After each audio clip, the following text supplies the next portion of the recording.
Hey, what's up, guys? My name's Eric. I just recently won a 401 games tournament for a box of Grand Creators. I was playing Virtual World Brave, and this is my deck profile. So, starting off here with the Virtual World names, we got 3 Lulu, 3 Gigi, 2 Lao Lao, 1 Nian, and 3 Lily. So, to talk a little bit about the names, Lulu and Gigi are just the best starters usually, because no matter what, you're going to need to be playing a 2-card combo. So, because you need one virtual world name to target and one for the hand effect. So, if you're opening like Lao Lao or Lily, it doesn't really get your play started. Whereas like Gigi and Lulu, opening any multiples of them allows you to normal summon one and activate the effect on the other. So it'll at least get you to like a Quinlong, which is going to get you to Lulu, which will always get you to Chuchi as an interruption.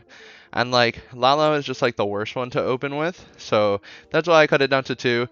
You always need the second one. Like it's gonna come up just about every game because it's like the best extender in the deck.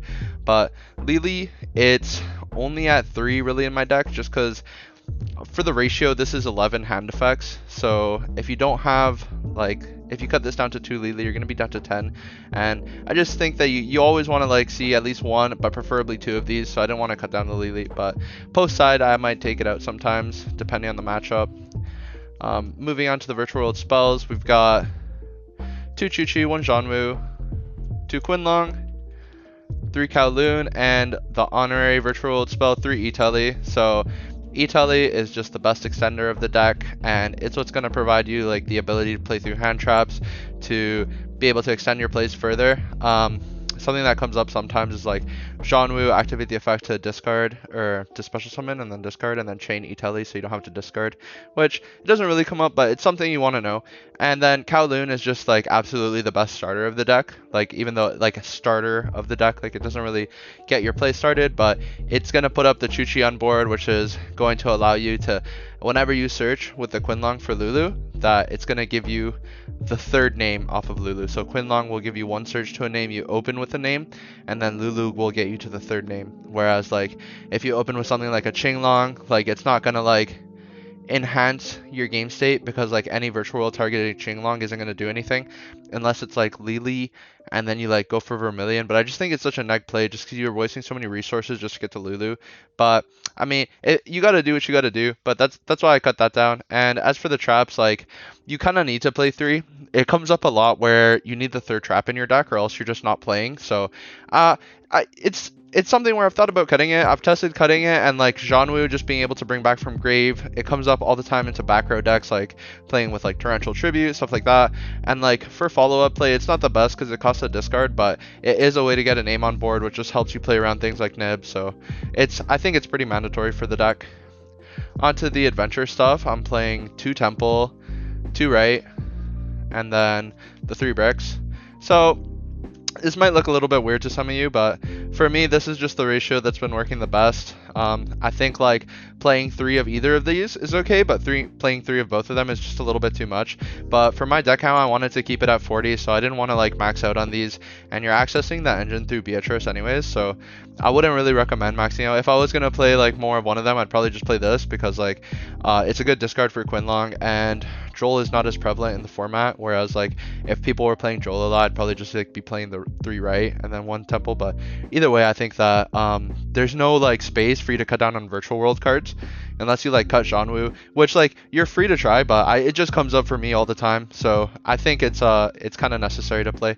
But to go into these bricks a little bit, like the only true brick of the deck is Draco back and the snow. Like these are like the 2 real bricks. Like all the virtual world traps are like pretty bad draws, but you could still like extend your plays by just discarding them, so it's not too bad.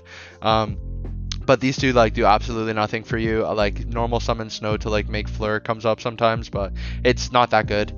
And same thing for like Griffin. It's not the best thing to draw, but it'll allow you to like make a Fleur early, which is pretty good. Like it's a lot easier to make Fleur with this than it is with Snow, because you have like Lulu. If that gets Ash or something, you can just normal summon Lulu. Like you have 3 Itali, so that's gonna help you get to it too. Fateful is like the best. Like it's not even really a brick, because like getting this is gonna give you access to Draco back, which will be a discard for Quinlong, and then it's also gonna give you access to a level 4 by just searching Temple, discarding Temple. So it's going to give you access to Fleur as well as a discard for Quinlong, so this is definitely not a bad draw. Going second, you could just treat it like a Vishuda pretty much, so it's good for keeping your advantage. Then moving on to the hand traps.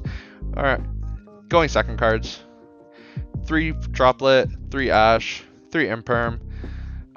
These are pretty good, like, generic hand traps, just going into the format.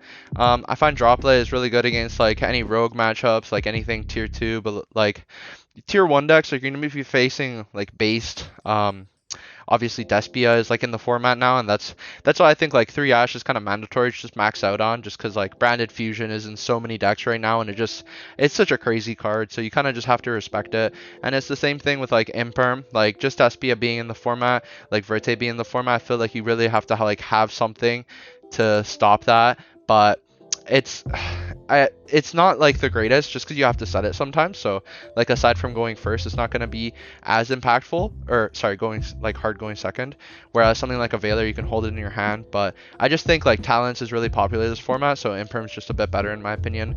And the droplets,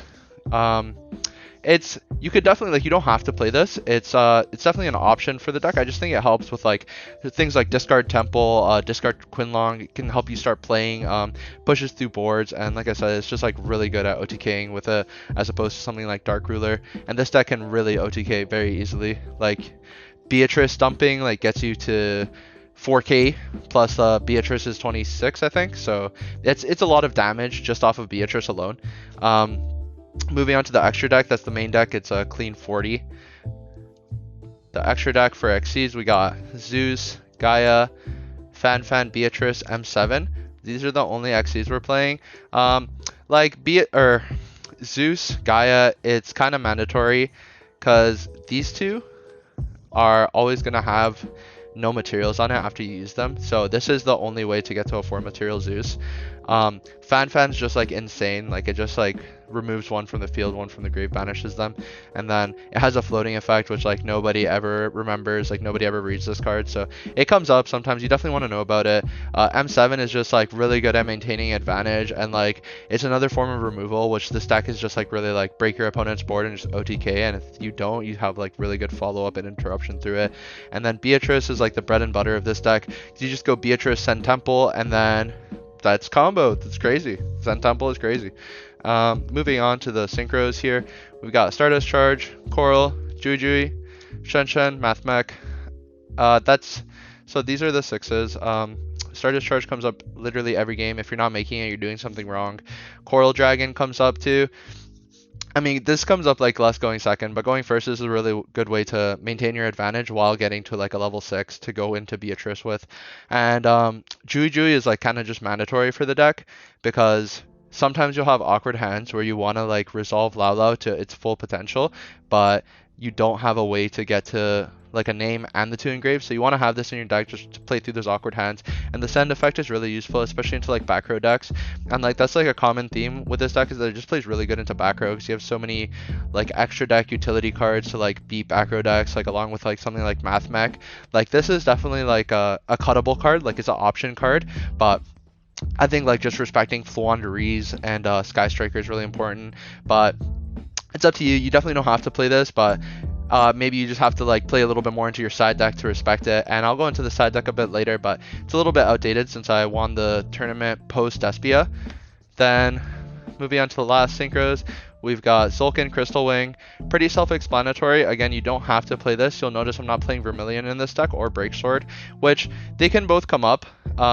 This is just like an additional turn 1 play, which I feel like sometimes it comes up to the point where if you don't have it, then it could cost you the game, and like having it will just win you the game. So it doesn't come up that often, but when it comes up, it usually will win me the game. So I do feel like it's pretty mandatory in the extra deck, but I don't know. I've been back and forth on this, but whenever I cut it, I kind of just enter the tournament and realized if I had it in my extra deck, I probably would have won. Then the last synchros, we've got Yazi, Chenying, and Fleur. So these 2 are mandatory. Yazi is definitely like an option here. So there's a couple of flex spots in the extra deck, but this you're going to go into the main combo. Like your main end board is going to be these 2 plus Beatrice and Chuchi on board. So it's going to equal 4 interruptions with Snow Engrave being one of them. These 2, this is going to be able to be triggered by Fleur, and then Chuchi being live. And then the Yazi is just for like the turn 3 play because every time you go through your main combo, you're gonna end with like another temple engrave.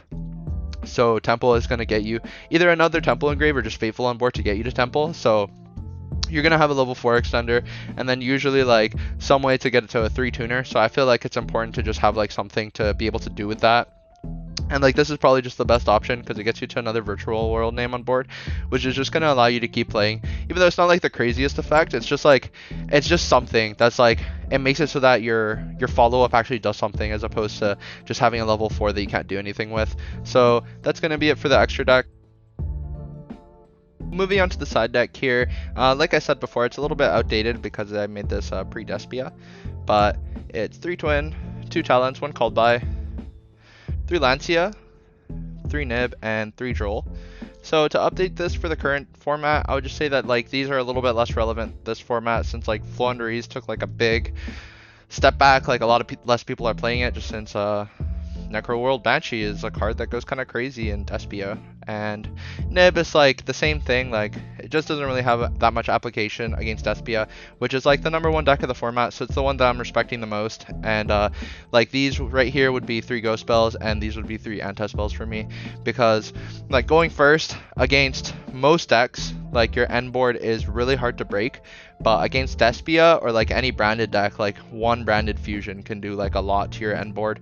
So I just think that like these aren't like as necessary. Like a lot less people are playing PK as well, so like Lancias don't really come up. And like even against PK, like Lancia is not the best card because it stops the PK engine, but it doesn't stop them from getting to Scythe necessarily, which like means you probably still lose. So yeah, I don't know. These like they were like very much underperformers in that tournament, so I would probably cut these. But Twin Twisters goes in like every time versus Flunder versus Prank Kids. I'm gonna be putting it in, and then of course versus back row decks it just goes in. So like very good card. Talents is just like generic. Called By I would be main decking if I had like more space for like generic cards, but like you saw in the deck there's just 9 going second cards, and that's really like all the flex spots that there is. Everything else is like mandatory engine requirements, so I didn't want to be cutting down on hand traps, so I was just playing this just to have a little bit of a stronger like going first board, and like cards like Lancia stop you, cards like Droll stop you really hard. So like having like these just like help play around that like a little bit. And once you have like the anti spells in and stuff, like it's gonna make your like going first play a lot stronger to see one of those cards.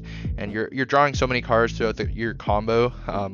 Like you're deck thinning and then you're drawing cards. You have a really high chance of seeing like side deck cards throughout your combo. So that's it for the deck profile, guys. I'm still new to like YouTube and making deck profiles. This is my first deck profile in general, so I'd really recommend any feedback or suggestions you guys have for the profile. And that's gonna be it, guys. Thanks so much for watching.